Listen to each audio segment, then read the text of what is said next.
अरमान ने आखिरकार अभीरा को पू की सच्चाई बता दी। जी हाँ दोस्तों, ये रिश्ता क्या कहलाता है के आने वाले एपिसोड में कहानी लेने जा रही है एक बहुत ही इमोशनल मोड़।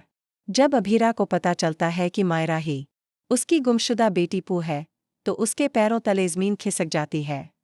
सालों बाद अपनी बेटी को सामने देखकर उसकी आंखें भर आती हैं।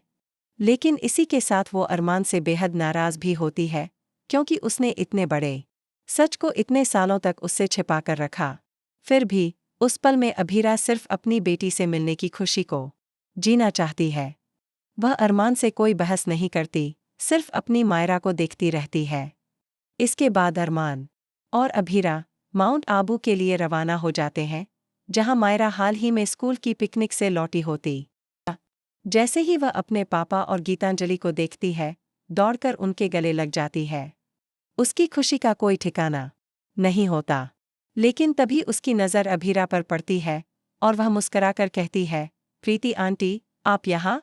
मैंने आपको बहुत मिस किया। यह सुनते ही अभीरा की आंखों से आंसू छलक पड़ते हैं।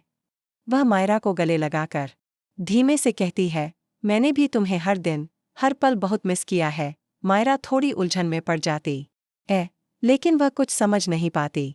तभी अरमान अभीरा को इशारा करता है और दोनों मिलकर मायरा को सच्चाई बताने का फैसला करते हैं। अरमान मायरा से धीरे से कहता है, बेटा, तुम्हारी असली माँ अभीरा है।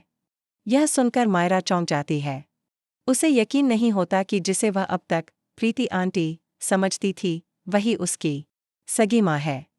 तभी अरमान उसे अपनी और अभीरा की शादी की तस्वीर दिखाता है। अब मायरा को यकीन हो जाता है कि यह सब सच है।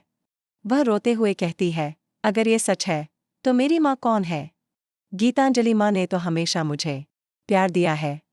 उन्होंने मुझे कभी अकेला महसूस नहीं होने दिया। मैं उन्हें छोड़ नहीं सकती। यह सुनकर अभीरा का दिल फिर से टूट जाता है, लेकिन वह मायरा पर कोई दबाव नहीं डालती। उसकी आंखों में बस एक बात साफ झलकती है, एक माँ की बेपनाह मोहब्बत।